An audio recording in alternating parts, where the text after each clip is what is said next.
सर्वप्रथम सारी महिमा हम परमेश्वर के वचन को देते हैं और सारा आदर सारा सम्मान प्रभु परमेश्वर को मिले। थोड़ी देर हम प्रभु के वचन से आपके साथ बातचीत करते हैं। कृपा कर ध्यानपूर्वक इसे ग्रहण करें और इसके अनुसार अपने जीवन को अनुकरण करें। मैं हमेशा अपने संदेशों में एक बात लोगों से कहता हूं, सामर्थ प्रार्थनाओं में नहीं है, सामर्थ परमेश्वर के वचन में है। जीवन परमेश्वर के वचन में है। वचन ही है जो हमको चंगाई, छुटकारा, आशीष और जीवन देता है। और इसलिए जब कभी भी वचन को सुने तो बहुत ध्यानपूर्वक सुने, अपना पूरा ध्यान परमेश्वर के वचन के ऊपर लगाएं और जब भी कोई वक्ता हो उसकी आंखों में आंखें डालकर उसको ध्यान से देखें। क्योंकि बाइबल ऐसा कहती है, लुस्त्रा नगर में जब एक लंगड़ा, लकवे का रोगी लंगड़ा, बचपन से लंगड़ा था, उसके पांव निर्बल थे, लुस्त्रा नगर में प्रेरित पौलुस सुसमाचार सुना रहा था। और बाइबल कहती है कि वो लंगड़ा टकटकी लगाकर एक टक पूरे ध्यान से पौलुस की ओर देख रहा था। तब पौलुस ने उसकी ओर देखा कि इसको चंगा होने का विश्वास है। तब पौलुस ने कहा, उठ और अपने पांव के बल खड़ा हो जा। और बाइबल कहती वो खड़ा हो गया। लंबी चौड़ी दुआ नहीं किया था प्रेरित पौलुस ने, पर वहां पर ऐसा लिखा है, उस व्यक्ति के अंदर चंगा होने का विश्वास था, क्योंकि वो टकटकी लगा कर देख रहा था। फिर एक बार आपको बोलूं, ये कान से सुनकर ये कान से निकाल दो तो कोई फायदा नहीं। यदि आप टकटकी लगाकर ध्यानपूर्वक देखें और उसको समझे और फिर उसको ग्रहण कर ले, वचन को कि वचन क्या कहता है, उसके अनुसार अपने जीवन को मोड़ ले, तो आज की शाम परमेश्वर आपको ईश्वरीय चंगाई में लेकर के चलेगा। हमने इस सब्जेक्ट का नाम रखा है, how to walk in divine healing. ईश्वरीय चंगाई में कैसे चलें। इसका मतलब है कि दिन प्रतिदिन हमारा शरीर हष्ट-पुष्ट रहे, हम भले चंगे रहें, हमारे खून के अंदर, हमारी हड्डी के अंदर किसी भी प्रकार की कोई बीमारी, कोई समस्या आने न पाए, हम पूर्ण रूप से भले चंगे रहे और परमेश्वर की महिमा का कारण बनने पाए। कोई ब्लड प्रेशर, कोई डायबिटीज या अन्य और कोई बीमारी आपके ब्लड के अंदर कभी ना आने पाए। और वो तभी संभव है जब आप परमेश्वर के वचन को ध्यानपूर्वक सुने और परमेश्वर का वचन क्या कहता है उसके अनुसार अनुसरण करें। यदि आप केवल और केवल किसी अन्य व्यक्ति के ऊपर निर्भर है तो आपका बुढ़ापा बीत जाएगा, आप जिंदगी भर फोन लगाकर केवल प्रार्थना करने में ही लग जाएंगे। हालेलुया।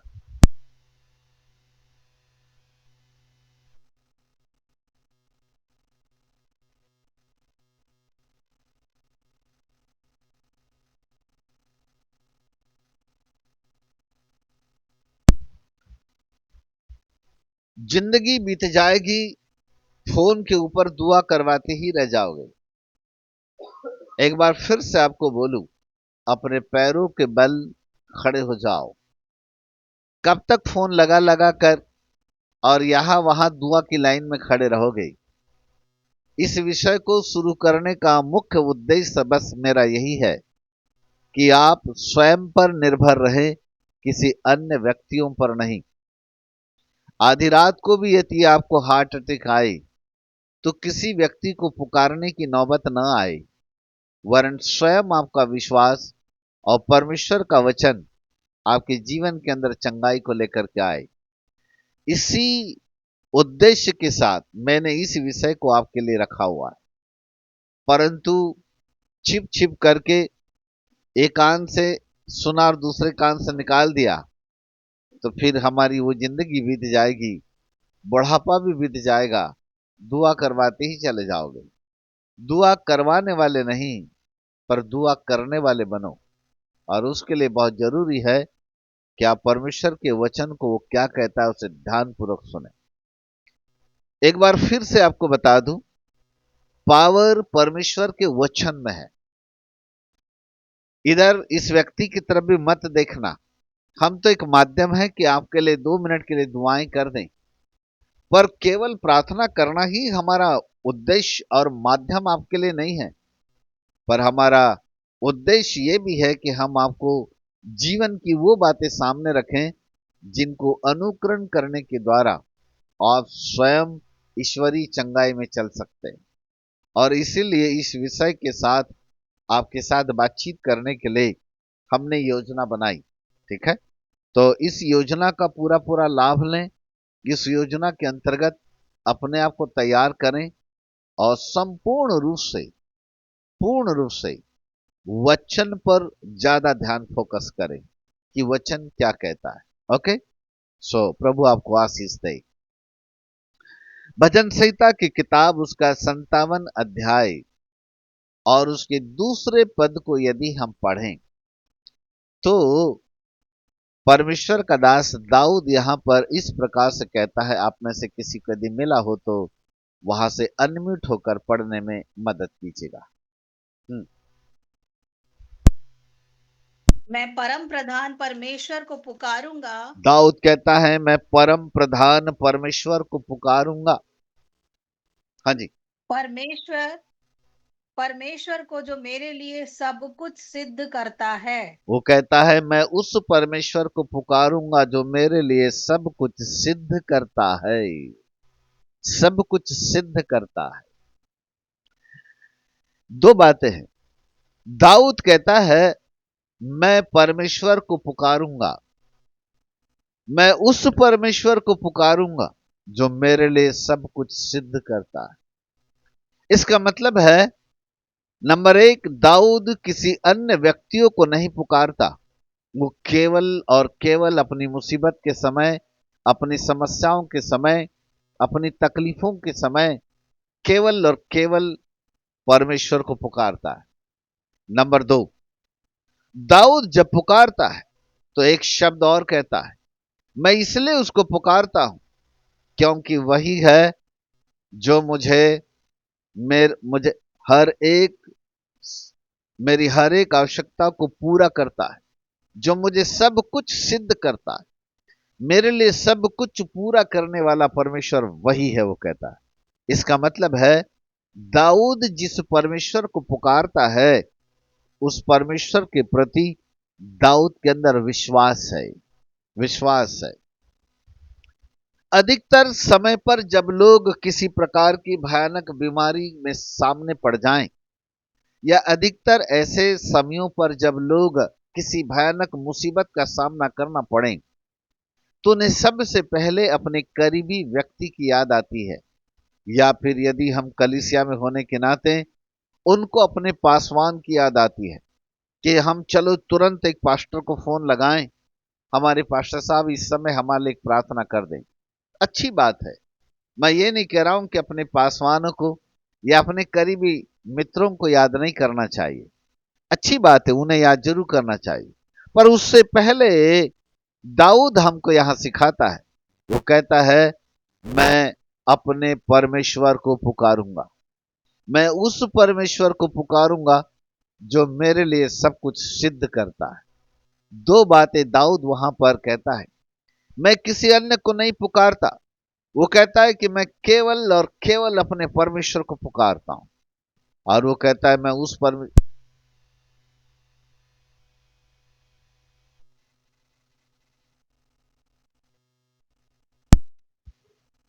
दाऊद कहता है कि मैं केवल और केवल उस परमेश्वर को पुकारता हूं जो मेरे लिए सब कुछ पूरा करता है। सब कुछ, एवरीथिंग, सब कुछ पूरा करता है। इसका मतलब है कि दाऊद को यह पूर्ण विश्वास है कि मेरा परमेश्वर ही मेरे लिए सब कुछ पूरा कर सकता है। हालेलुया। मेरे प्रिय प्रभु के बालकों, इसी का नाम तो विश्वास है। जिस तरह से हम किसी व्यक्ति को फोन लगाकर प्रार्थना करवाते हैं, जिस तरह से हम किसी अन्य व्यक्ति के ऊपर विश्वास कर लेते हैं कि वो वही व्यक्ति है जो हमारे लिए हमारी हर एक आवश्यकताओं के लिए प्रार्थना कर सकता है। एक बार फिर मैं कहूं, कलीसिया में होने के नाते, विश्वासी होने के नाते हमारा कर्तव्य बनता है कि हम पासवान को फोन लगाएं, अपनी भली बुरी बातें, अपने जीवन की हर एक कमी घटी की बातें हम उन तक पहुंचाएं। वहां तक सत्य है, लेकिन विश्वास किसी व्यक्ति पर ना करें, विश्वास केवल अपने परमेश्वर पर करें, क्योंकि बाइबल कहती है परमेश्वर ही सब कुछ सिद्ध कर सकता है। बोलो यीशु प्रभु की जय। Hallelujah, praise God. आपके अगुवे हैं, आपके लीडर्स है, आपके पासवान है, आपसे उम्र में बड़े लोग हैं, जिन्होंने आपको प्रभु में लाया, जो आपको परमेश्वर की वचन की शिक्षा देते हैं, वो आपके लिए प्रार्थना कर सकते हैं, वो आपको मार्गदर्शन दे सकते हैं, वो आपको उचित सलाह दे सकते हैं। सब कुछ फिर से, हर चीजों का उचित मार्गदर्शन आपको वो प्रदान कर सकते हैं। लेकिन क्या इतना सा ही उचित मार्गदर्शन का मिल जाना सब कुछ? क्या हम उचित मार्गदर्शन के मिल जाने के आधार पर क्या हम संपूर्ण रूप से उन्हीं पर विश्वास करें, भरोसा कर लें? जी नहीं। हमारा भरोसा, हमारा विश्वास केवल एक है, जिसका नाम हमारा परमेश्वर है। वही है जो हमको सिद्ध करता है, वही है जो हमारी हर एक आवश्यकताओं को पूरा करता है, वही है जो दिन प्रतिदिन कहीं न कहीं हमारे लिए नए नए रास्तों को निकालता है। वो परमेश्वर जो दाऊद के लिए सब कुछ सिद्ध कर सकता है, वो परमेश्वर बाइबल कहती है आजकल और युगानुग बिल्कुल एक सा है। वो आपके लिए भी सब कुछ सिद्ध कर सकता है। हालेलुया। पिछले एपिसोड में मैं आपको एक और बात प्रकट करता था, और वो बताता था कि जब कभी भी प्रभु यीशु मसीह किसी व्यक्ति से मिलते थे या किसी क्षेत्र में जाते थे, तो वहां वह प्रश्न करते थे और वो लोगों से पूछते थे कि तुम क्या चाहते हो कि मैं तुम्हारे लिए करूं। एक क्वेश्चन मार्क उनके पास में होता था। वो हमेशा पूछते थे, तुम क्या चाहते हो कि मैं तुम्हारे लिए करूं। हालेलुया। एक अंधा बर्तिमाई के विषय में भी लिखा है, जब प्रभु यीशु मसीह को वह रास्ते से जाता हुआ उसने सुना, तो जोर जोर से पुकारने लगा, हे दाऊद की संतान यीशु मुझ पर दया करो, हे दाऊद की संतान यीशु मुझ पर दया करो। वो पुकारता गया, वो पुकारता गया, वो पुकारता गया, लेकिन मानो प्रभु यीशु मसीह उसकी प्रार्थनाओं को अनसुना करता हुआ आगे की ओर बढ़ चला। लेकिन जब वह जोर जोर से पुकारता रहा, तो चेलों को उसने कहा कि जाओ उसे मेरे पास ले आओ। और बाइबल ऐसा कहती है कि चेलों ने उसको उठाकर यीशु मसीह के सामने खड़ा किया। पर जैसे यीशु के सामने खड़ा किया, यीशु ने उससे भी एक प्रश्न पूछा।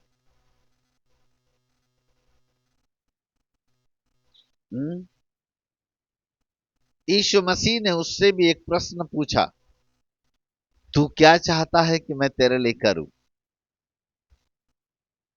तू क्या चाहता है कि मैं तेरे लिए करूं? Praise God. इसका मतलब था कि प्रभु यीशु मसीह यहां पर मुख्य रूप से ये जानना चाहते थे कि अंधे बर्तिमाई की आवश्यकता क्या है,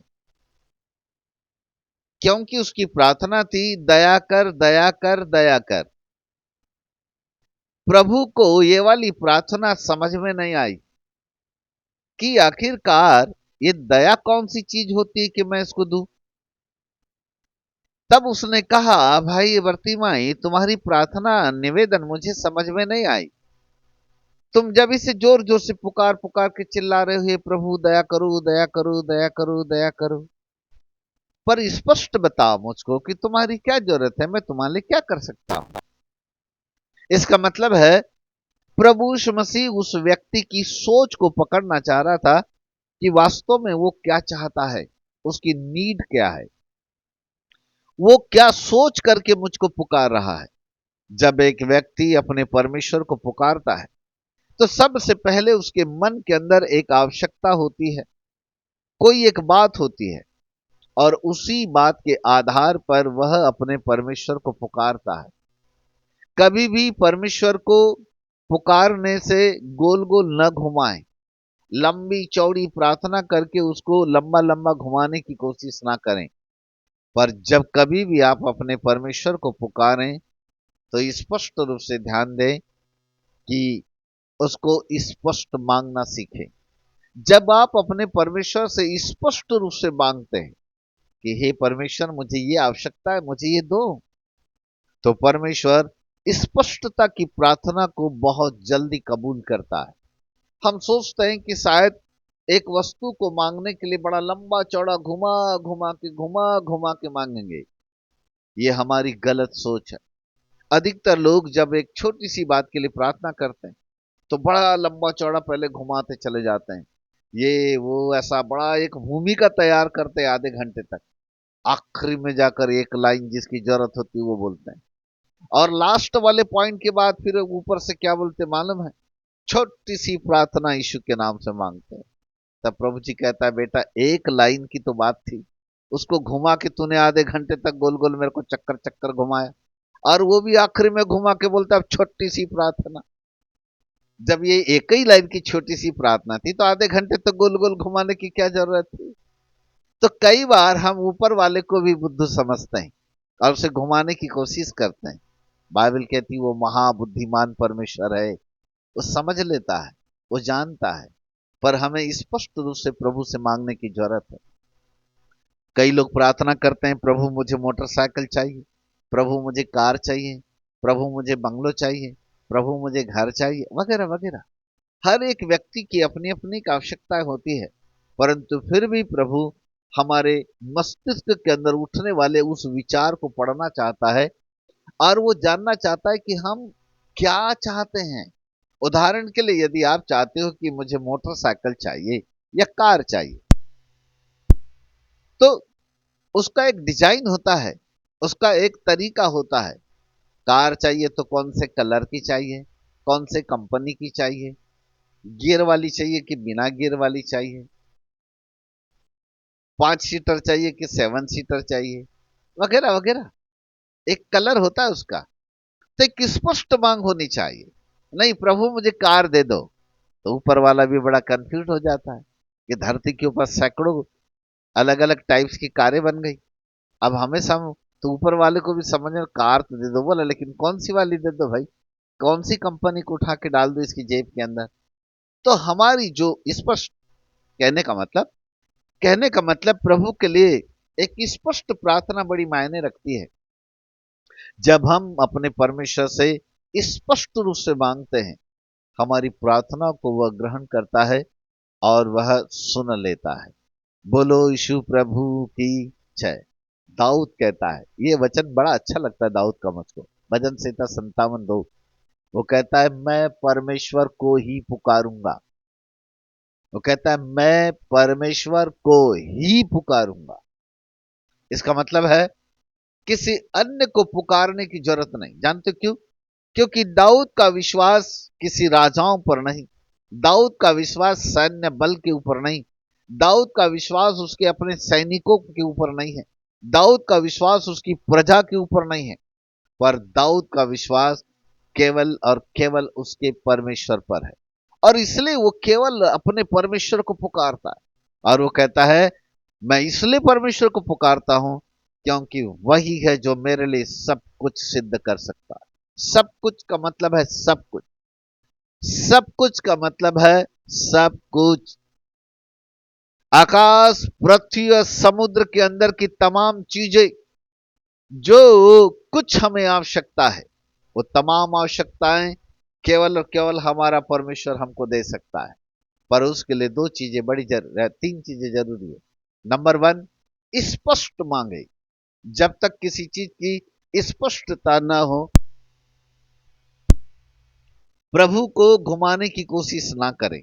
जितना ज्यादा प्रभु को घुमाओगे उतना ही ज्यादा प्रभु भी आपको घुमाएगा। हाँ, मैं ये नहीं कहता कि 2 घंटा 1 घंटा 3 घंटा प्रभु के चरणों पर नहीं बैठना चाहिए, बैठना चाहिए। पर प्रभु के चरणों पर बैठने का मतलब लंबी चौड़ी प्रार्थनाएं नहीं होती।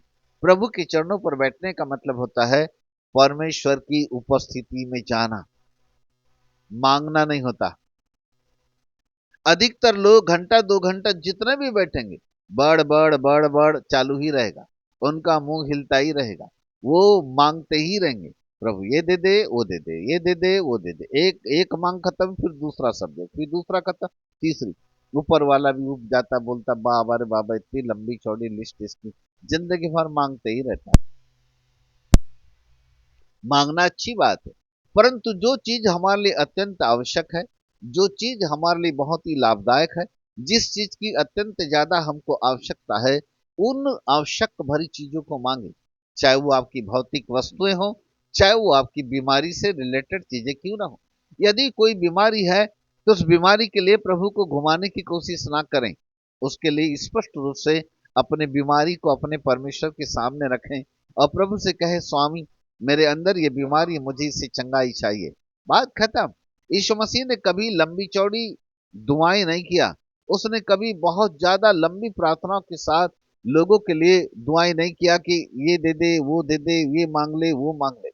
वह लंबी चौड़ी प्रार्थना नहीं करता था, वो एक सटीक भाषा में बोलता था और सटीक भाषा में बोल करके वो लोगों की आवश्यकताओं को पूरा करता था। यीशु मसीह के पास हर प्रकार की आवश्यकताओं को पूरा करने की क्षमता थी और उसका कारण था परमेश्वर की नजदीकी में बने रहना, उसकी उपस्थिति में बने रहना। यही कारण था प्रभु यीशु मसीह अद्भुत चिन्ह चमत्कार और अद्भुत रूप से वह सामर्थ्य के कामों को प्रकट करता था। Praise God, hallelujah. So number 1, हम यहां पर एक बात को देखते हैं, वो है स्पष्ट मांगना सीखे। स्पष्ट मांगे, बिल्कुल जो तरीका है उसके अनुसार प्रभु से मांगे। नंबर 2, दूसरी बात अब आपके सामने रखने जा रहा हूं, उसको बहुत ध्यान से सुनेगा। मत्ती रची सुसमाचार अध्याय 7, आ जाइए अपनी बाइबल पे, और उसका 7 पद से लेकर 11 पद तक यदि हम पढ़ें तो बहुत ही मजेदार चीज वहां लिखी है। और जब आप पढ़ोगे तो ऐसा लगेगा, इसको तो हमने हजारों बार पढ़ लिया है, ये भी कोई पढ़ने की समझाने की चीज है, ये भी कोई संदेश देने की चीज है। आपको ऐसा लगेगा, और लगना भी चाहिए, क्योंकि आपकी अपनी सोच है, लेकिन मेरी सोच बिल्कुल अलग है। मैं आपको उसी वचन से कुछ महत्वपूर्ण भेद बताना चाहता हूं जो प्रभु यीशु मसीह ने अपने चेलों को बताया। चलिएगा जरा पढ़ते हैं, सब लोग बाइबल निकाल लें, है ना, निकालिए जल्दी से। यस, मत्ती 7 अध्याय 7 से लेके 11। मत्ती 7:7। मांगो तो तुम्हें दिया जाएगा, हम्म ढूंढो तो तुम पाओगे, हम्म खटखटाओ तो तुम्हारे लिए खोला जाएगा। राइट, आगे। क्योंकि क्योंकि जो कोई मांगता है उसे मिलता है, और जो ढूंढता है वह पाता है, और जो खटखटाता है उसके लिए खोला जाएगा। बराबर, तुम आगे। में से ऐसा कौन मनुष्य है? हम्म हाँ जी, आगे बढ़ो। हाँ जी, हाँ जी, हाँ जी। तुम में से तुम में से ऐसा कौन मनुष्य है कि यदि उसका पुत्र उससे रोटी मांगे तो वह उसे पत्थर दे, या मछली मांगे तो उसे सांप दे? हम्म अतः जब तुम बुरे होकर अपने बच्चों को अच्छी वस्तुएं देना जानते हो, तो तुम्हारा स्वर्गीय पिता अपने मांगने वालों को अच्छी वस्तुएं क्यों ना देगा। Very nice, thank you sister. Praise God, hallelujah. ध्यानपूर्वक इसको देखिएगा। मैं इसलिए बोला क्योंकि ये सबसे ज्यादा पढ़े जाने वाला वचन होता है, और आप लोग अपनी प्रार्थनाओं में अधिकतर इस वचन का उपयोग करते हैं। प्रभु आपके वचन में लिखा है कि मांगो तो तुम्हें दिया जाएगा, और हम उसको क्लेम करते हैं, बड़ी अच्छी बात है, होना भी चाहिए। पर यहां कुछ बात है। ओके, बात उन दिनों की है जब प्रभु यीशु मसीह अपने चेलों का चुनाव कर रहे थे। गलील के झील के किनारे उन्होंने साधारण और सामान्य तरीके के लोगों का चुनाव किया। और प्रभु यीशु मसीह ने जिन 12 लोगों का चुनाव किया, सबसे पहले उसको उसने प्रेरित कहा। देन उसके बाद धीरे धीरे करके चेलों की संख्या बढ़ने लगी। पर मत्ती के 5वें अध्याय पे यदि हम जाएं तो प्रभु यीशु मसीह सबसे पहले अपने शिष्यों को पहाड़ी उपदेश देते हैं, और फिर उस पहाड़ी उपदेश के बाद 6वें अध्याय पे जाएं तो वहां पर भी अलग अलग प्रकार के उपदेश देते हैं। उपदेश खत्म नहीं होते, वरन 7वें अध्याय में भी अलग अलग प्रकार की शिक्षाएं और अलग अलग प्रकार के उपदेश देते हैं। उपदेश देने के बाद जब आप 8वें अध्याय पे आओगे, तब वहां पर सबसे पहले एक कोढ़ी व्यक्ति के साथ मुलाकात होती है, और उस कोढ़ी व्यक्ति को यीशु मसीह चंगाई देते हैं। 5वां अध्याय, 6वां अध्याय, 7वां अध्याय, ये 3 अध्याय प्रभु यीशु मसीह के द्वारा दी जाने वाली शिक्षाएं या उपदेश से परिपूर्ण थी। उन उपदेशों में प्रभु यीशु मसीह ने अलग अलग प्रकार की शिक्षा दी, व्यभिचार को लेकर, तलाक को लेकर, प्रार्थना को लेकर, उपवास को लेकर, दोष मत लगाओ, पाप मत करो, वगैरह वगैरह, व्यभिचार को लेकर। परंतु साथ ही साथ एक बहुत ही विशेष उपदेश उन्होंने 7वें अध्याय में दिया, और वो है मांगने का तरीका। हेलो। पहाड़ी उपदेश से उन्होंने शुरू किया। धन्य है वो, धन्य है वो, धन्य है वो, धन्य है वो, मतलब बड़ा आशीषित है, बड़ा अच्छा है, धन्य है। शुरू किया वहां से। आशीष पाने के रास्ते से प्रभु यीशु मसीह ने 5वें अध्याय से शुरुआत की। लेकिन जब 7वें अध्याय में वो आए तो वहां पर उन्होंने अपने चेलों को एक चीज सिखाया, और वो था मांगने का तरीका। मांगने का तरीका। हालेलुया। मैं थोड़ा भौतिक रूप से यदि आऊं तो जब कोई व्यक्ति किसी चीज की आवश्यकता होती है तो अपने पड़ोसी के घर में जाकर दरवाजा खटखटाता है, और पड़ोसी के घर में जाकर वो उसको मांगता है, कहता है भाई थोड़ी शक्कर मिलेगी क्या, चाय पत्ती मिलेगी क्या,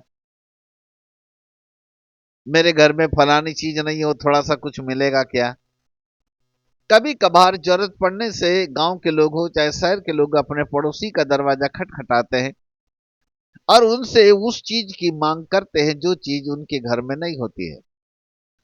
पर देने वाला भी दरवाजा खोलता है और बड़े मुस्कुराते हुए कहता है, हाँ जी बिल्कुल मिलेगा, है जी, हमारे घर में कोई दिक्कत नहीं है, चाहिए ले लो, शक्कर चाहिए शक्कर ले लो, ये चाहिए वो ले लो। पर वो भी कब तक देगा?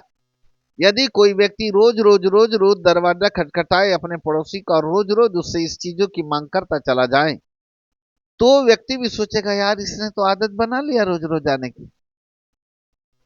1 दिन 2 दिन 3 दिन समझ में आता है, लेकिन ये तो बिल्कुल रोज सुबह 8 नहीं बजते तो रोज दरवाजा खटखटाता है, रोज मुझसे कोई न कोई चीज मांगते रहता है। तो ऐसी स्थिति में यदि सामान्य तौर पर आपका पड़ोसी हो और आप उसको रोज रोज किसी वस्तु की मांग करें, तो मैं ऐसा समझता हूं कि 5वीं बार या 6वीं बार या 7वीं बार वो बहाना करना चालू करेगा। वो बहाने करेगा और वो कहेगा नहीं है। कुछ समय तक तो वो बोलेगा अरे हाँ हाँ जी, बड़ा दिलेर दिलेर दिखा के बोला हाँ है जी ले लो, हाँ है जी ले लो। लेकिन कुछ समय के बाद जब वो देख लेगा कि इसकी आदत सी बन गई, ये रोज आता है मांगती रहता है, तो किसी न किसी दिन वो बहाना करेगा। हालेलुया। मेरी बात समझ रहे हैं? पर यीशु मसीह ने यहां पर एक बड़ा जोर देकर के कहा, उसने कहा कि जब तुम बुरे होकर अपने बच्चों को अच्छी वस्तुएं देना जानते हो, तो स्वर्गीय पिता तुम्हारे मांगने वालों को अच्छी अच्छी वस्तुएं क्यों नहीं देगा। इसका मतलब था वो ये कह रहे थे कि धरती का व्यक्ति जिसके बार बार तुम दरवाजा खटखटा करके मांगते हो, वो एक बार इनकार कर सकता है, वो एक बार आपको देने के लिए 1001 बहाने कर सकता है, परंतु स्वर्गीय पिता का खजाना इतना बड़ा खजाना है, इतना बड़ा दिल है, उसका दरवाजा 24 घंटे हमेशा खुला रहता है। जब भी दरवाजा खटखटाओगे वो दरवाजा खोलेगा। वो जो कुछ भी मांगोगे कभी इंकार नहीं करेगा, क्योंकि तुम बुरे होकर अपने बच्चों को अच्छी वस्तुएं दे सकते हो, तो स्वर्गीय पिता अपने मांगने वालों को अच्छी अच्छी वस्तुएं क्यों नहीं देगा। हालेलुया। इसका मतलब प्रभु क्या बता रहे थे?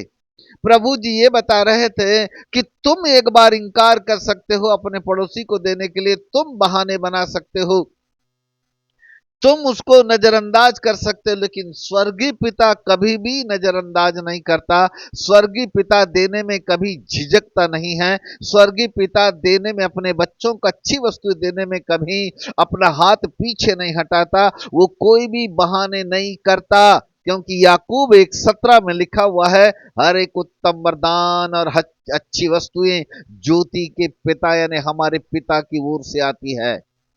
वो देने में कभी भी अपने हाथ को पीछे नहीं रखता। वो देने में कभी भी किसी प्रकार के बहाने नहीं करता, क्योंकि वो परमेश्वर है। वो धरती का कोई व्यक्ति नहीं है कि वो बहाने कर दे, परंतु स्वर्ग का मालिक है। वो हमारा स्वर्गीय पिता है। वो देने के लिए कभी अपना हाथ पीछे नहीं करेगा, वो हमेशा आपको देगा। वो तरीका बता रहा था, यीशु मसीह सिखा रहा था अपने चेलों को। Hallelujah, praise God.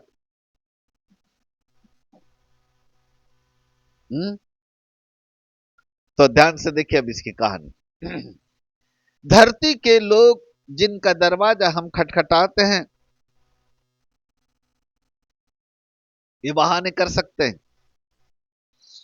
एक बार, दो बार, तीन बार, चार बार हो, लेकिन बार बार आए तो वो कहीं न कहीं पीछे हट जाए, या फिर ऐसा भी हो सकता है कि दरवाजा ही न खोले। परंतु स्वर्गीय पिता का दरवाजा 24 घंटे, आप आधी रात को भी दरवाजा खटखटाएंगे तो उसका दरवाजा खुला रहेगा, क्योंकि बाइबल कहती है इज़राइल का परमेश्वर ना तो सोता है ना तो ऊँघता है। आपका पड़ोसी जिसको रात के 2 बजे फोन लगाओगे बिना या दरवाजा खटखटाओगे तो नहीं उठेगा, क्योंकि गहरी नींद में सोया हुआ रहेगा मोबाइल ओवर बंद करके। लेकिन स्वर्गीय पिता का दरवाजा आधी रात को भी खटखटाओगे तो वो खुला रहेगा, क्योंकि वो सोता ही नहीं है। बाइबल कहती है इज़राइल का रक्षक ना तो सोता है ना तो ऊँघता है। इसका मतलब उसके दरवाजे हमेशा खुले रहते हैं, हमेशा खुले रहते हैं। क्या सिखा रहा था प्रभु यहां? मैं रिपीट करता हूं उस सेंटेंस को, आप ध्यान से देखिए। यीशु ने कहा, मांगो तो तुम्हें दिया जाएगा, ढूंढोगे तो पाओगे, खटखटाओ तो तुम्हारे लिए दरवाजा खोला जाएगा। दाऊद भी कहता है, मैं अपने सर्वशक्तिमान यहोवा परमेश्वर को ही पुकारूंगा, केवल उस परमेश्वर को जो मेरे लिए सब कुछ सिद्ध कर सकता, सब कुछ पूरा कर सकता है। पुराने नियम में दाऊद अपने परमेश्वर को पुकारता है। नए नियम में भी यीशु मसीह ने किसी और से मांगने के लिए नहीं कहा। नए नियम में भी यीशु मसीह ने केवल और केवल अपने स्वर्गीय पिता से मांगने की बात की। उधर उसका भी इशारा उधर ही था। दाऊद भी परमेश्वर को पुकारता है। नए नियम में हमारा प्रभु यीशु मसीह भी केवल स्वर्गीय पिता को पुकारने की बात करता है। इसका मतलब है कि हम स्वर्गीय पिता को पुकारें। अब कैसे पुकारें? हमें जिस चीज की आवश्यकता है उस आवश्यकता को लेकर आओ हम स्वर्गीय पिता का दरवाजा खटखटाएं। कैसे दरवाजा खटखटाएं? प्रार्थनाओं के माध्यम से। कैसी वाली प्रार्थना करें? आधे घंटे तक गोल गोल घुमा घुमा के प्रार्थना मत करें, स्पष्ट प्रार्थना करें। जरूर नहीं कि आधे घंटे का समा बांधोगे, भूमिका तैयार करोगे तब जाके उसके कान खुलेंगे, ऐसा कुछ नहीं है। वो अपने कान में ब्लूटूथ डाल करके नहीं रखता, और ना ही कोई ऐसी वस्तु जिससे ना सुनाई दे। यशायाह नबी कहते हैं, परमेश्वर का हाथ इतना छोटा नहीं कि उद्धार न कर सके, और ना वह ऐसा बहरा है कि सुन न सके। इसका मतलब है परमेश्वर 24 घंटे हमारी प्रार्थना को सुन सकता है, और वो अपने सामर्थी हाथ को बढ़ाकर हमारे लिए उद्धार के कामों को पूरा कर सकता है, कर सकता है। तो गोल गोल ना घुमाएं, आधे घंटा 1 घंटे तक भूमिका तैयार ना करें, स्पष्ट रूप से मांगे। क्योंकि जहां कहीं प्रभु यीशु मसीह जाते थे वो लोगों से स्पष्ट पूछते थे, तुम्हें क्या चाहिए, मैं तुम्हारे लिए क्या करूं, तुम क्या चाहते हो कि मैं तुम्हारे लिए करूं। वो स्पष्ट रूप से लोगों की आवश्यकता, लोगों के मनों को पढ़ना चाहते थे, और इसलिए प्रभु से स्पष्ट मांगे। यीशु ने कहा, मांगो तो तुम्हें दिया जाएगा, ढूंढोगे तो पाओगे, खटखटाओगे तो तुम्हारे लिए दरवाजा खोला जाएगा।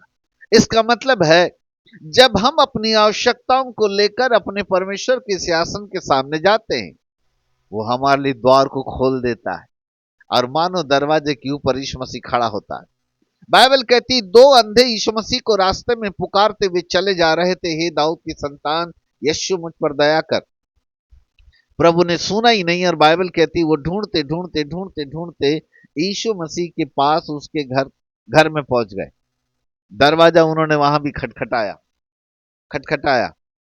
जैसी दरवाजा खटखटा, यीशु मसीह ने द्वार खोला। यीशु मसीह द्वार के ऊपर खड़े थे, दरवाजा खोला, दो अंधे सामने खड़े थे वहां। हाँ? मत्ती के 9 अध्याय में वर्णन है, घर में जाकर पढ़ लीजिएगा। तो जब ये दोनों अंधे घर में पहुंचे, जैसे यीशु ने दरवाजा खोला, सामने दोनों अंधे खड़े थे। तो यीशु मसीह ने पूछा, क्या तुम्हें विश्वास है कि मैं ऐसा कर सकता हूं? वहां भी क्वेश्चन मार्क, वहां भी एक प्रश्न प्रभु यीशु मसीह ने पूछा। मेरे प्रिय प्रभु के बालकों, जब आप दरवाजा खटखटाओगे, यीशु दरवाजे के सामने खड़ा दिखेगा, और वो फिर आपको पूछेगा, तुम क्या चाहते हो कि मैं तुम्हारे लिए करूं? या ये पूछेगा, क्या तुम्हें विश्वास है कि मैं तुम्हारे साथ ऐसा कर सकता हूं? वो प्रश्न पूछेगा। आपके हृदय के अंदर एक आवाज सुनाई देगी कि ये कोई एक प्रश्न है जो प्रभु हमसे पूछ रहा है। उसका उत्तर आपके पास में होना है। अपनी प्रार्थनाएं बहुत ही सटीक रखें, स्पष्ट रूप से प्रभु से मांगे। और जब आप बहुत ही स्पष्ट रूप से मांगेंगे, प्रभु द्वार पर खड़ा आपका इंतजार कर रहा होगा। अब बाइबल कहती है, जो मांगता है उसे मिलता है, जो ढूंढता है उसे प्राप्त होता है, जो मांगता है उसे दिया जाता है, जो ढूंढता है उसको मिलता है, जो खटखटाता है उसके लिए दरवाजा खोला जाता है। आपको क्या लगता है, ये तीन लाइन जो प्रभु यीशु मसीह ने बोली, इन 3 लाइनों को बड़ी गंभीरता से समझ जाओगे ना, तो आप जिंदगी भर ईश्वरीय चंगाई में चलोगे। आपके जीवन पर कभी कोई बीमारी आक्रमण नहीं कर पाएगी। आपके पैर की बोलो, आपकी दांत की भी हड्डी कभी नहीं टूट पाएगी, यदि आप उस सीक्रेट को समझ गए तो। बोलो यीशु प्रभु की जय, हालेलुया। तो क्या कहते हैं प्रभु जी? जो मांगता है उसको दिया जाता है, जो ढूंढता है उसको मिलता है, जो खटखटाता है उसके लिए द्वार खोला जाता है। और फिर इन तीनों बातों को पक्का साबित करने के लिए नीचे वाली लाइन में प्रभु ने कहा, हे बालकों, जब तुम बुरे होकर अपने बच्चों को अच्छी वस्तुएं देना जानते हो, तो स्वर्गीय पिता अपने मांगने वालों को अच्छी अच्छी वस्तुएं क्यों नहीं देगा? वहां उसने एक बात को वजन दे दिया। इसका मतलब है, वो कह रहा था कि निश्चित रूप से यदि आप दरवाजा खटखटाओगे और यदि आप मांगोगे, तो स्वर्गीय पिता 100% आपको देगा, 100% देगा। वो यही बात समझाने की कोशिश कर रहा था। अब हमारी प्रॉब्लम क्या मालूम है? हमारी प्रॉब्लम है संदेह, दिमाग के अंदर चलने वाला युद्ध, संदेह। हमारी मांगों के लिए सबसे बड़ी रुकावट मनुष्य का हाथ और परमेश्वर के हाथ के बीच एक बड़ी रुकावट है, वो है संदेह। वो है संदेह। वो विश्वास नहीं है हमारे स्वयं के मांगने पर, क्योंकि आदत जो बन गई फोन उठाकर किसी और से दुआ करवाना है, आदत जो बन गई वेटिंग लिस्ट में फॉर्म भर के 25,000 रुपए दे के खड़े रहना है। आदत बन गई है, आदत। हमारा विश्वास वहां नहीं है, हमारा विश्वास धरती के लोगों के ऊपर है। वहां फोन लगाओ, फिर उसको लगाओ, फिर उसको। एक बात जरूरी है कि चलो अपनी अपनी दिल की बातें एक दूसरे को शेयर करें ताकि लोग एक दूसरे के लिए प्रार्थना कर सके, वहां तक ठीक है। लेकिन हर बार किसी विशेष बात के लिए प्रार्थना ही करवाते रहें, इसका मतलब है कि आप जिस परमेश्वर का दरवाजा खटखटा रहे हो, उस परमेश्वर के पास आपकी प्रार्थनाएं विश्वास से नहीं जा रही। कोई तो है संदेह जो आपकी इस विश्वास के बीच में रुकावट बन करके खड़ा है, और वो रुकावटें हैं जो आपके लिए हस्तक्षेप का कारण बन जाती है। तो नंबर एक, स्पष्ट रूप से मांगे। नंबर दो, जो कुछ आप मांगे उसके लिए आप विश्वास करें। फिर से भजन संहिता 57:2 पे आता, 1-2 पे आता। दाऊद कहता है, मैं अपने परमेश्वर को, यहोवा परमेश्वर को पुकारूंगा, वही है जो मेरे लिए सब कुछ पूरा करता है। वो कहता है केवल और केवल मैं किसी अन्य को नहीं पुकारूंगा, वो कहता है मैं केवल अपने परमेश्वर को पुकारूंगा, क्योंकि वही है जो मेरे लिए सब कुछ सिद्ध करता है, वही मेरी आवश्यकताओं को पूरा करता है, वही मेरे लिए सब कुछ सिद्ध कर देता है। बोलो यीशु प्रभु की जय। इसका मतलब था, नंबर एक, दाऊद कहता है मैं स्पष्ट अपने प्रभु से मांगता हूं। नंबर दो, दाऊद का विश्वास कहीं अन्य व्यक्तियों पर नहीं है, दाऊद का विश्वास केवल और केवल और केवल उसके अपने परमेश्वर पर है। वो परमेश्वर पर विश्वास करता है। Praise God. आगे बढ़ते हैं अब। मांगो तो तुम्हें दिया जाएगा, क्योंकि जो मांगता है उसको दिया जाता है, ढूंढोगे तो पाओगे। अब थोड़ी देर मेरी तरफ देखिए आप ध्यान से। मान के चलिए कि आपने किसी आवश्यकता के लिए ऊपर वाले का दरवाजा खटखटाया, और जैसे ही आपने दरवाजा खटखटाया, चलो अभी ऊपर वाले को छोड़ो, धरती वाले को आ जाओ, पड़ोसी के घर में आओ। मान के चलिए कि थोड़ी देर आप किसी वस्तु के शक्कर ले लेते, उदाहरण के लिए आपके पास शक्कर नहीं है, अब दुकान बहुत दूर है, तो याद आई कि पड़ोसी को जाऊंगा और थोड़ी शक्कर मांग के लाओ। तो आपने अपने पड़ोसी का दरवाजा खटखटाया, पड़ोसी ने दरवाजा खोला, आपने कहा मुझे शक्कर चाहिए, पर आपको यह नहीं मालूम कि आपके पड़ोसी के घर में शक्कर है या नहीं है, आपको नहीं मालूम। शायद हो और आपका पड़ोसी बहाना कर दे कि नहीं है, या फिर ऐसा हो सकता है कि उसके डिब्बे में शक्कर ही नहीं है, तो वो बार बार बोले नहीं जी शक्कर नहीं है, नहीं जी शक्कर नहीं है। अब आप क्या करोगे? क्या आप अपने पड़ोसी के द्वार के दरवाजे के अंदर जाके घर के अंदर पूरा ढूंढोगे कि वास्तव में जिस चीज को मैं मांग रहा हूं वो चीज इसके घर में है या नहीं है? क्या आप उसको खोजोगे कि मैं जिस शक्कर की मांग कर रहा हूं, क्या वो वास्तव में वो शक्कर मेरे पड़ोसी के घर में है कि नहीं है? खोजने की कोशिश करोगे? नहीं ना। द्वार पर यदि आपके पड़ोसी ने कहा नहीं है, तो फिर आप वहां से वापस हो जाओगे। एक उदाहरण दे रहा था, ठीक कैसे ही जब हम स्वर्गीय पिता का दरवाजा खटखटाते हैं, तो क्या हम उसके खजाने में जाके ढूंढते हैं कि जो चीज मैं मांग रहा हूं वो चीज वहां पर है या नहीं? जिस चीज को मैं मांग रहा हूं वो चीज खुदा के पास है या नहीं है, क्या हम ढूंढते हैं? फिर से मैं यीशु मसीह के शब्दों पर वापस आता हूं, ध्यान से देखिए। यीशु ने कहा जो मांगता है उसे दिया जाता है, जो ढूंढता है उसे मिलता है। अब एक बात बताओ, मांगोगे ये बात समझ में आई, पर ढूंढोगे ये बात समझ में नहीं आई, और वही आपका ध्यान में ले जाने की कोशिश कर रहा हूं। हेलो भाई पड़ोसी के घर में जाकर के थोड़ी देखोगे कि मैं जो चीज मांग रहा हूं है कि नहीं है।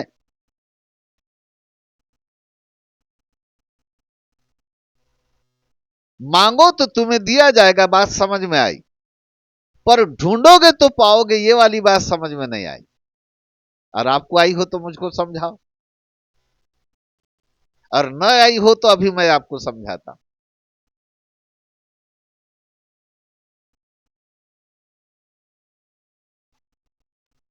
प्रभु यीशु मसीह कोई भी शब्द व्यर्थ नहीं बोलते थे।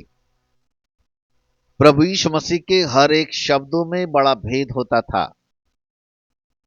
बाइबल कहती है एक बिंदु एक मात्रा भी बिना पूरा हुए नहीं टलेगा। इसका मतलब था प्रभु यीशु मसीह जो कुछ कहते थे वो बिल्कुल सत्य कहते थे, 100% सत्य। यदि उसने कहा कि मांगो तो तुम्हें दिया जाएगा, 100% सत्य। यदि उसने कहा ढूंढोगे तो पाओगे, 100% सत्य। यदि उसने कहा खटखटाओ तो तुम्हारे लिए दरवाजा खोला जाएगा, 100% सत्य। 0.1% भी संदेह करने की कोई गुंजाइश नहीं है। इसका मतलब है क्या ढूंढे?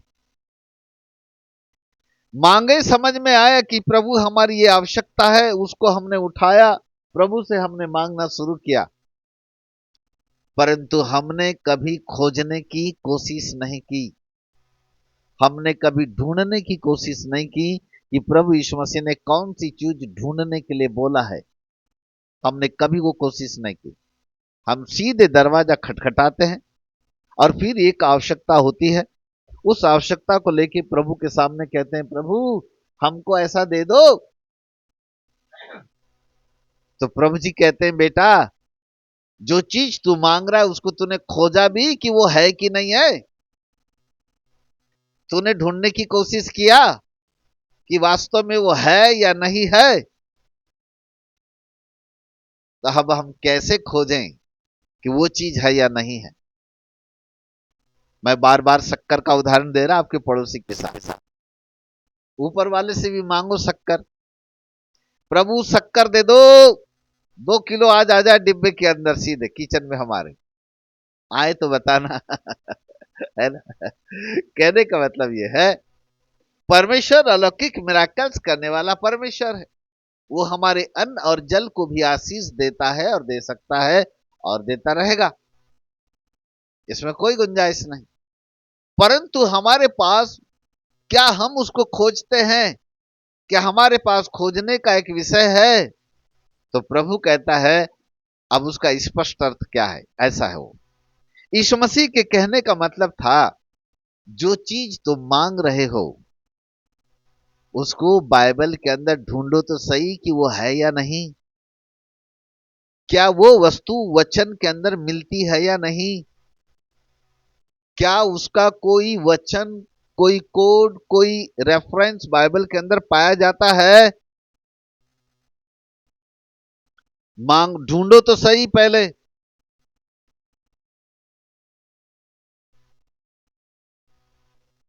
नहीं, हम ढूंढते नहीं, हम सिर्फ दरवाजा खटखटाते और सीधे मांगते हैं, हम खोजते ही नहीं।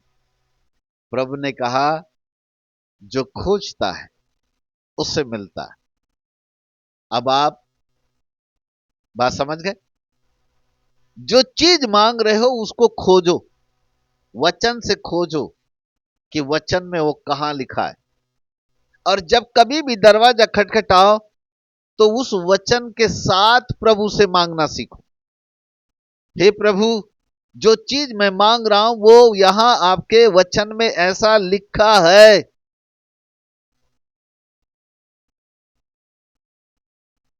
Praise God, hallelujah. यदि आपके किचन में खाने की कमी घटी है तो ढूंढो उसका वचन, क्योंकि बाइबल कहती है विधवा के घर में जब एलिया था तो ना तो उसका मैदा खत्म हुआ और ना तो उसके कुप्पी का तेल।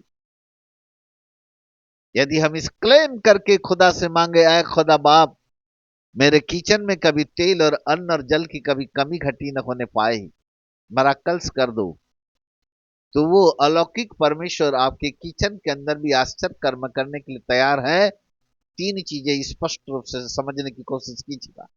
नंबर वन, स्पष्ट मांगे। नंबर दो, विश्वास से मांगे। नंबर तीन, वचन के साथ मांगे। यदि उसके साथ उसका रिलेटेड कोई वचन नहीं है तो प्रभु अपने भंडार में खोजता ही रहेगा। फलाने फलाने व्यक्ति ने शक्कर मांगा है तो प्रभु उस शक्कर को ढूंढता ही चला जाएगा, बोले शक्कर तो कहीं नहीं दिख रही मेरी खजाने में, वो नहीं मिलेगा। पर यदि उससे रिलेटेड कोई वचन है और जैसे ही आप उस वचन के साथ मांगोगे, तो चूंकि उस वचन का खजाना ऊपर स्वर्गीय भंडार में रखा हुआ है, परमेश्वर उस भंडार से उस वस्तु को लेगा और वो आपको देगा। जो कुछ इस बाइबल के अंदर खजाने में लिखा हुआ है, वो खजाना पूरा का पूरा स्वर्गीय भंडार में परमेश्वर ने रखा हुआ है। हम धरती की किसी वस्तु को जब मांगते हैं तो देखो तो सही कि उसका कोई रिलेटेड कोई वर्स, कोई वचन बाइबल के अंदर पाया जाता है या नहीं। यदि बाइबल के अंदर उसका कोई वचन आपको मिलता है, इसका मतलब है परमेश्वर निश्चित रूप से आपको देगा। आप प्रार्थना में मांगो, प्रभु आपका वचन कहता है कि एलिया के दिनों में विधवा के घर का ना तो आटा खत्म हुआ न तेल। प्रभु यदि वैसा एलिया के दिनों में हुआ है तो मेरे जीवन में, मेरे घर में भी ऐसा होने पाए, यीशु के नाम में होने पाए, और वो ऐसा होगा। एक बार मैं यही मुंबई में एक महिला के घर गया। उसका एक छोटा सा बेटा था। उसने प्रार्थना करने के लिए मुझको बुलवाया और वो मुझे हर महीना एक लिफाफा दशवांश के रूप में देती थी। और उसके दशवांश की राशि इतनी कम थी कि मैं ये सोचता था कि इतने पैसे में इसका घर कैसे चलता है। छोटा सा कमरा था और उस छोटे से कमरे में वो महिला वहां पर निवास करती थी, एक अपने छोटे से बेटे के साथ। मैं जब उसके घर में प्रार्थना करने के लिए गया तो मैं ये सोच के गया था कि उसके दशवांश का लिफाफा मैं उसको वापस कर दूं, कि इतनी कमी घटी में वो अपने परिवार को कैसे पाल सकती है। लेकिन जब मैंने वहां घर में जाकर के उसको पूछा कि तुमको एक महीने में चावल कितना लगता है, गेहूं कितना लगता है, आटा कितना लगता है, तो उसने क्वांटिटी बताई बहुत कम। लेकिन उसने ये भी कहा कि मैं महीना भर देखती नहीं, सिर्फ निकालती हूँ और बनाते जाती हूँ, पर जब महीना खत्म हो जाता है जब मैं देखती हूँ तो मेरे बर्तन में चावल तब भी इतना इतना बचा ही रहता है, बोले वो खत्म होता ही नहीं। मैंने दूसरा प्रश्न उसको पूछा। मैंने कहा बेटा, तुम्हारा गैस सिलेंडर कितने दिन चलता है? तो उसने कहा पास्टर जी, पहले तो बहुत कम चलता था लेकिन अभी इन दिनों मेरा गैस सिलेंडर लगभग लगभग 6 महीना चलता है। मुझे चक्कर आ रहे थे उसकी बात सुन के। तब मैंने सोचा परमेश्वर अन्न जल को भी और किचन को भी आशीष देने वाला परमेश्वर है। मैंने उसको आशीष दी और मैं जो लिफाफा वो मेरे को दशवांश के देती थी वो वापस लेके आया। मैंने उसको वापस नहीं किया, मैं लेके आया। मैंने कहा प्रभु इसको सचमुच आशीष दे रहा है इसी दशवांश के कारण। ओके। पर उसका विश्वास बड़ा प्रबल विश्वास था, आज भी है। आज उनके पास एक बहुत बड़ा अच्छा सुंदर घर है, अच्छी कमाई होती है, बहुत कुछ है। प्रभु उनको आशीष दे। कहने का मतलब यह है परमेश्वर अन्न और जल को भी आशीष देता है। आप वचन के अनुसार प्रभु से प्रार्थना करके कह सकते हैं यहोवा मेरा परमेश्वर है, मुझे कोई घटी नहीं होगी, क्योंकि वो मुझको हरी हरी चराइयों में ले चलता है। वो आपको चारा भी देता है, जल के सुखदाई जल के झरने में भी ले चलता है। वो हर प्रकार से आशीषित परमेश्वर है। यदि आपकी कोई बीमारी है तो उस वचन को पकड़े। लिखा है मत्ती 8:17 में कि उसने स्वयं तुम्हारी दुर्बलताओं को, बीमारियों को ले लिया है। यदि आपके जीवन के अंदर कोई बीमारी है तो उस वचन को लें। प्रभु आपके वचन में लिखा है कि मैंने तुम्हारी बीमारियों को और तुम्हारी कमजोरियों को ले लिया है, उठा लिया है। प्रभु फिर ये बीमारी मेरे अंदर क्यों? प्रभु मैं प्रार्थना करती हूं कि बीमारी यीशु मसीह के नाम से निकल जाए। खटखटाओ दरवाजा यीशु मसीह का, एक वचन को लेके। जो भी प्रॉब्लम है उस प्रॉब्लम से रिलेटेड एक वचन को ढूंढो। यीशु ने कहा जो मांगता है उसको दिया जाता है, पर जो ढूंढता है उसको मिलता है। आप ढूंढोगे, और ढूंढ करके जब उस विषय वस्तु को लेकर वचन के साथ जिस दिन मांगना चालू कर दोगे, परमेश्वर आपके लिए रास्ता खोलेगा, दरवाजे खोलेगा, आपको अपरंपार आशीष की वर्षा देगा, करेगा। बोलो यीशु प्रभु की जय, हालेलुया। यदि किसी ने आपके ऊपर कोर्ट केस कर दिया है, ढूंढो उस वचन को कि कौन सा वचन यहां पर लिखा हुआ है कि मैं कैसे कैसे केस से बरी हो सकता हूं। ढूंढो। व्यवस्था विवरण 1:17 में लिखा है, जो मुकदमा तुम्हारे लिए कठिन हो, परमेश्वर कहता मेरे पास ले आओ, मैं उसका न्याय करूंगा। तो दो ना ये वचन के साथ, हर समस्या का एक न एक वचन है। आपकी कोई ऐसी समस्या नहीं है जिसका कोई न कोई एक वचन परमेश्वर के बाइबल के अंदर वचन में न लिखा हुआ हो। आपकी हर समस्या से रिलेटेड परमेश्वर ने एक वचन को रखा हुआ है। और इसलिए ईश्वर ने कहा, ढूंढोगे तो पाओगे, ढूंढोगे तो पाओगे। खोजो, परमेश्वर के वचन को खोजो। आपकी समस्या का इलाज आपके उस वचन के अंदर लिखा हुआ है। आपकी हर समस्याओं का निवारण परमेश्वर के वचन के अंदर है। उसको ढूंढ निकालिए और फिर उस वचन के साथ अपने परमेश्वर के सामने जाइए। खटखटाओ फिर दरवाजा, प्रभु आपके वचन में ऐसा लिखा है, प्रभु आपके वचन में ऐसा लिखा है। मैं आपको यकीन दिलाता हूं, यदि आप स्पष्ट मांगे, नंबर 2 यदि आप विश्वास से मांगे, नंबर 3 यदि आप परमेश्वर के वचन को क्लेम करके मांगे, तो जिंदगी भर कभी कोई बीमारी आपके जीवन पर कभी नहीं आएगी, कोई मुसीबत आपके जीवन के अंदर नहीं आएगी, कोई कोई कोई कोई महामारी आपके डेरे के निकट नहीं आएगी। हालेलुया। क्योंकि वचन में ऐसा लिखा है। Praise God, hallelujah. वचन में जीवन है, वचन में सामर्थ है। प्रभु हमारी फालतू की संसार की बातें नहीं सुनता, पर जैसे ही हमारे मुंह से परमेश्वर का वचन निकलता है, उसके कान उन वचनों को सुनने के लिए तैयार हो जाते हैं, और तुरंत उन वचनों को सुनकर वो हमारे लिए प्रबंध करता है, क्योंकि हमने वचन को बोला है। जो वचन इस बाइबल के अंदर लिखा हुआ है, उस वचन का खजाना परमेश्वर ने अपने पास रखा हुआ है। तब वो कहता है, हर एक उत्तम वरदान, हर एक अच्छी वस्तुएं ज्योति के पिता ऊपर ही से आती है। याकूब 1:17 कहता है, ज्योति के पिता ऊपर से आती है। इसका मतलब जो बातें परमेश्वर ने अपने वचन के अंदर लिखा हुआ है, उसका खजाना उसने ऊपर रखा हुआ है। जब हम मांगते हैं, विश्वास से मांगते हैं, दरवाजा खटखटाते हैं, वो दरवाजा खोल देता है। पर जैसे ही हम वचन को बोलते हैं, तुरंत अपने खजाने में उस वचन से रिलेटेड उस खजाने को खोजना चालू करता है।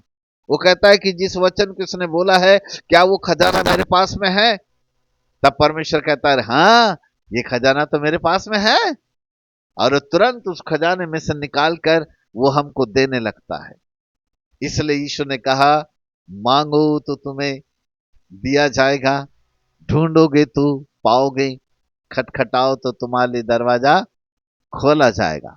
तब उस बात को एक पक्का प्रमाण करने के लिए, साबित करने के लिए यीशु ने कहा, यदि तुम बुरे होकर अपने बच्चों को अच्छी वस्तु दे सकते हो, तो स्वर्गीय पिता अपने मांगने वालों को अच्छी अच्छी वस्तुएं क्यों नहीं देगा। Praise God, hallelujah. पर स्वर्गीय पिता उन अच्छी अच्छी वस्तुओं को हमारे लिए देने पर है, पर कैसे? नंबर 1, स्पष्ट मांगे, घुमा घुमा के मत मांगो। नंबर 2, विश्वास से मांगो, संदेह जीवन के अंदर मत आने दो। नंबर 3, परमेश्वर के वचन के साथ मांगो। ढूंढो उस वचन को, कहां पर है। यदि वो वचन आपको मिल गया, तो मानो आपको अरबों खरबों का खजाना मिल गया। नीति वचन 4:22 कहता है, जिनको परमेश्वर का वचन मिल जाता है, वो वचन उनके जीवन के लिए चंगाई का कारण होता है, और वो वचन उनके लिए शरीर में जीवित रहने का कारण बन जाता है।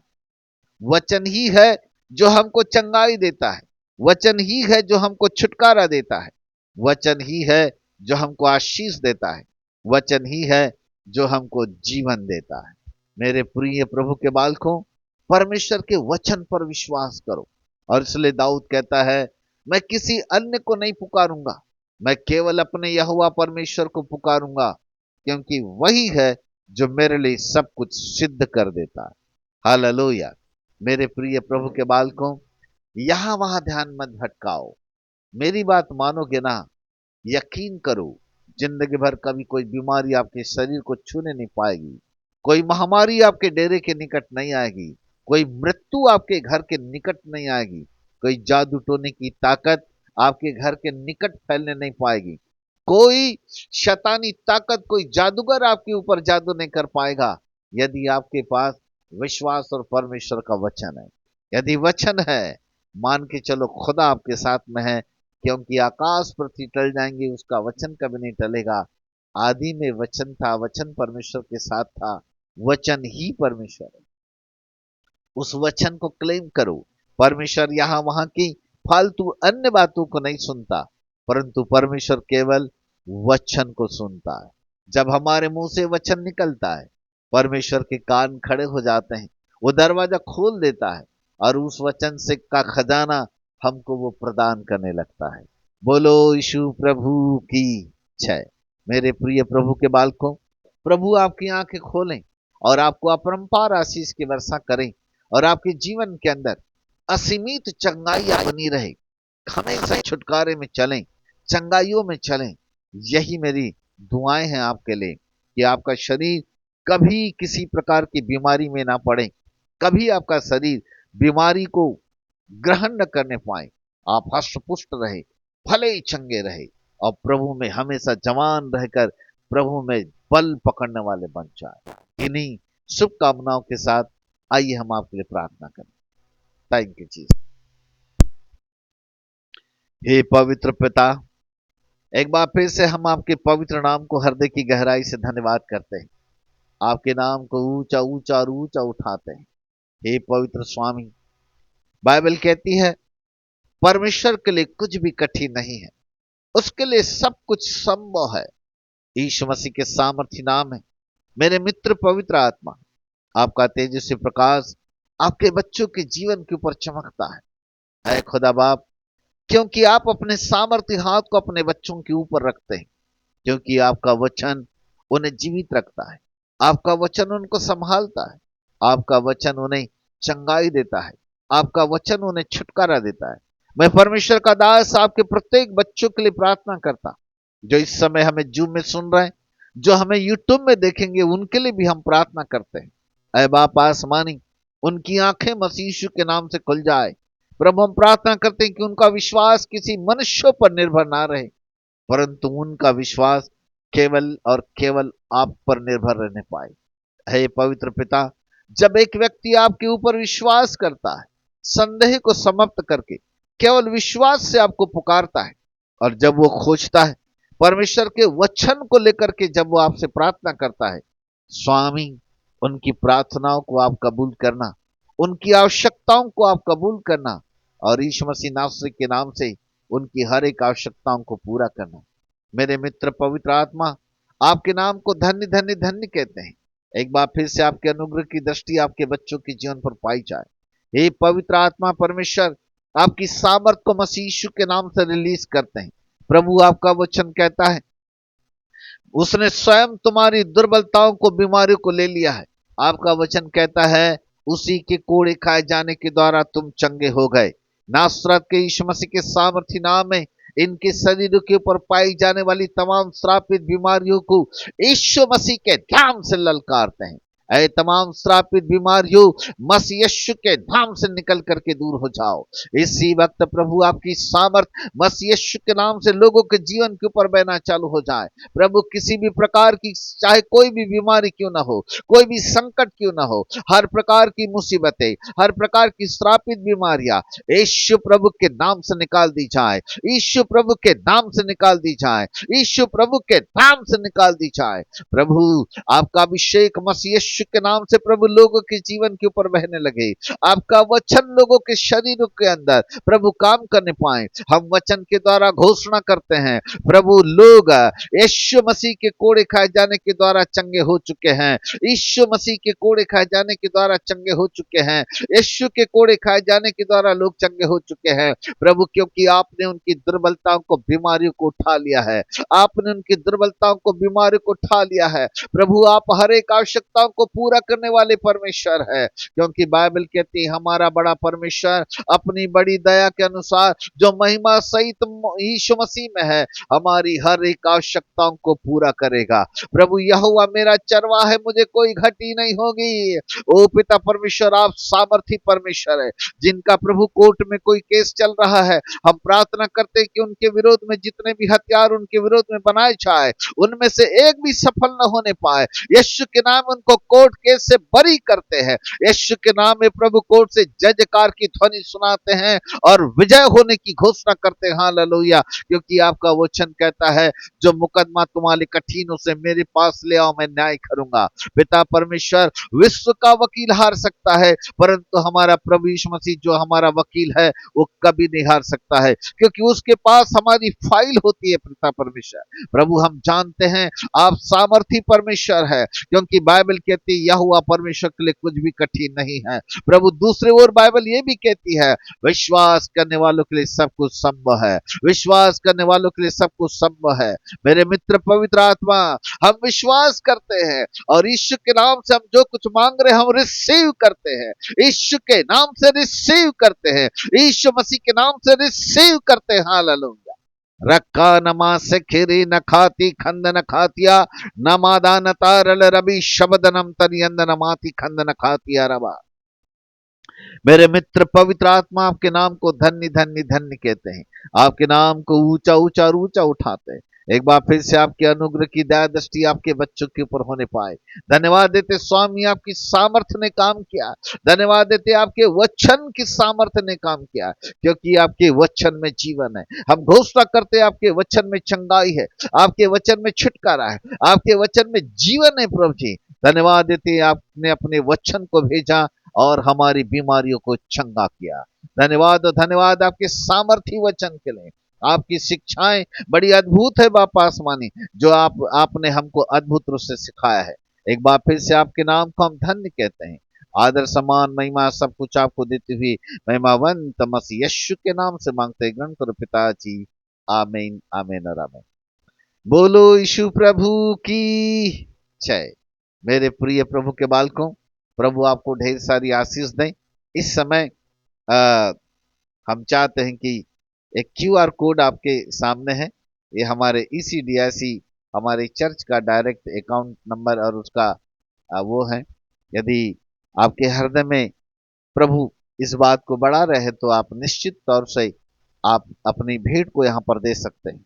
आपकी भेंट को देते हुए हम कुछ महत्वपूर्ण सूचनाएं आपको दे रहे हैं। यदि आपके पास है तो दीजिएगा, नहीं है तो कोई बात नहीं, कोई जरूर नहीं, परंतु फिर भी परमेश्वर के वचन को जब कभी सुने तो परमेश्वर के राज्य के लिए अपने हाथ को कभी पीछे न हटाएं। हमेशा परमेश्वर के राज्य को देने के लिए अपने हाथों को बढ़ाएं। जब हम खुदा के राज्य में देते हैं तो परमेश्वर उसको और अधिक मजबूती के साथ हमें प्रदान करता है। हालेलुया। बाइबल कहती है जो बोने वाले को बीज और भोजन के लिए रोटी देता है वह तुम्हें भी बीज देगा और उसे फलवत करेगा और तुम्हारे धर्म के फलों को बढ़ाएगा।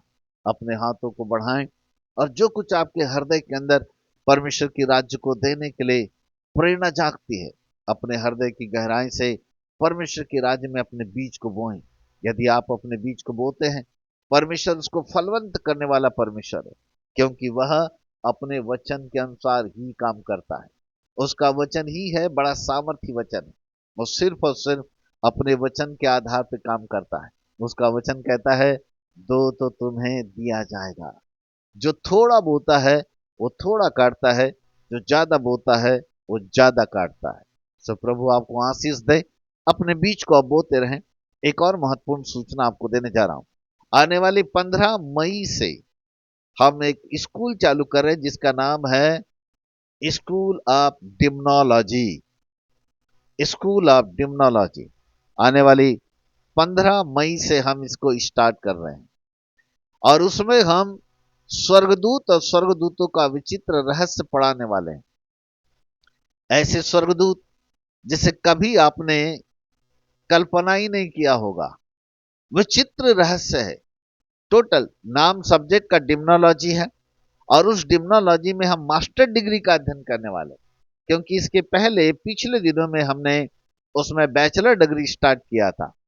तो वे लोग जिन्होंने बैचलर डिग्री कर चुके हैं या जो बैचलर डिग्री कर रहे हैं उनके लिए मास्टर डिग्री है। और आप यदि हमारे प्रोफेटिकल इनकाउंटर नामक ग्रुप में हैं तो आपको वहां पर डिम्नोलॉजी का हैंडबिल्स वहां पर आया होगा। लेकिन उसकी विशेषता यह है कि हम वहां पर साधारण चीज पढ़ाने वाले नहीं हैं, हम वहां पर बहुत ही अद्भुत स्वर्गदूतों का रहस्य पढ़ाने वाले हैं। ऐसे स्वर्गदूत जो कभी आपने सपने में नहीं सोचे होंगे। आपको पता होगा कि स्वर्ग में केवल 3 प्रधान स्वर्गदूत है, लेकिन यहां पर हम आपको पढ़ाएंगे 7 प्रधान स्वर्गदूत। तो बिल्कुल अलग। जो कुछ आप मंडे टू संडे सीखते हैं, सुनते हैं, वो हम आपको पढ़ाने वाले नहीं हैं। हम यहां पर ऐसी विचित्र चीजें पढ़ाएंगे जो आपकी कल्पना से बाहर होगी। स्वर्गदूतों का विचित्र वर्णन। फिर अंत में हम बहुत ही अद्भुत अलग अलग प्रकार के रहस्य जो शैतान से रिलेटेड हैं उनको भी आपके सामने पढ़ाने वाले हैं। तो प्रभु आप सबको ढेर सारी आशीष प्रदान करें। मैं यहां से क्यूआर कोड को अब हटाने जा रहा हूं। शायद आपने अपने बीज को बोया होगा, नहीं बोए होंगे तो आप हमारे मोबाइल नंबर पे भी डाल सकते हैं। परंतु प्रभु आपको आशीष दें। Thank you so much. यहां से मैं हटाकर सामने आ रहा हूं। सो इस वक्त जो है अब हम यहाँ पर अपने प्रार्थना के द्वारा इसे हम समाप्त कर देंगे। आज यहाँ पर हम इसको पूर्ण रूप से एंड करेंगे। आज की सभा या समाप्त होती है। भूलिएगा नहीं, आने वाले 15 मई को मास्टर ऑफ डिम्नोलॉजी हम शुरू कर रहे हैं। अपने दोस्तों को हैंडबिल्स फैलाएं। अपने दोस्तों को आप दें और उनको बताएं कि डिम्नोलॉजी में मास्टर डिग्री शुरू हो रही है।